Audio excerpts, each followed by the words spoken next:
तुम्हें लगता है तुम एक आदर्श बेटा हो? सुबह उठकर दूध लाना, घर का राशन लाना, माँ के पैरों का दर्द सुनना और बाप की डांट सुनकर भी सिर झुकाना। तुम्हें लगता है तुम श्रवण कुमार हो? गलत फहमी में हो दोस्त। कलयुग में इसे बेटा नहीं मुफ्त का नौकर कहते हैं। आज कलयुग की कहानी उस लड़के की है जो बाहर वालों से नहीं, अपने ही घर वालों के चार दीवारों से हार गया। तानों का जहर।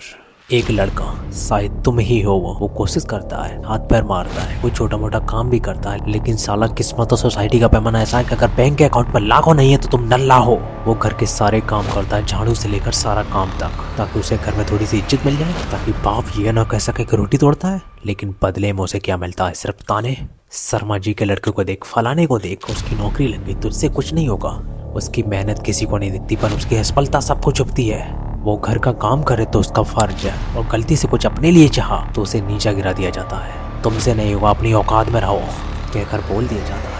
अच्छाई का श्राप। सबसे बड़ी ट्रेजिडी क्या है कलयुग में पता है? वो लड़का विद्रोही नहीं है। वो अब भी अपने घर वालों के बारे में अच्छा सोचता है, अच्छा चाहता है। कोई बात नहीं, सब परेशान है इसलिए डांट रहे हैं, मम्मी की तबीयत खराब है इसलिए चिल्लाता नहीं है। वो हर रोज जहर पीता है, रोज घुट-घुट करके मर रहा है, और उसे लगता है कि वो और ज्यादा त्याग करेगा तो लोग उसे एक दिन जरूर प्यार करेंगे। बेवकूफ़ है वो।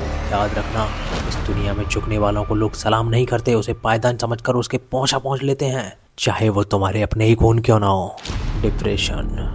और फिर आता है वो दिन जब वो लड़का थक जाता है, काम से नहीं उम्मीद से थक जाता है। वो चीखता है, रोता है, बस चुप हो जाता है। एक जिंदा लाश वो कमरे में कोने में बैठा है। बाहर वाले कह रहे हैं वो घमंडी है, बात नहीं करता। अबे मूर्खो, उसने बात करना बंद नहीं किया, उसने महसूस करना ही बंद कर दिया है, क्योंकि उसका वो हिस्सा मर चुका है जो तुम्हें खुश करना चाहता था। वो डिप्रेशन में नहीं है, वो उस अंधेरे कमरे के कुएं में है जहाँ उसे अपने घर वाले ही धकेल रहे हैं। और अब वही लोग पूछ रहे हैं, अरे तुझे क्या हुआ है?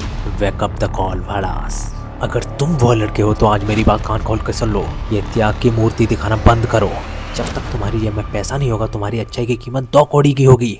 ये घर वाले, ये रिश्तेदार, ये बाप, ये भाई, ये उगते सूरज को सलाम करते हैं। और अगर तुम खुद की इज्जत नहीं करोगे तो ये तुम्हें खुद ही नौकर बना कर रखेंगे। कोने में रोना बंद करो, जंग शुरू करो, अपने आप को बाहर लड़ना सीखो। काम छोटा हो या बड़ा, बेशर्म होकर करना ही पड़ेगा।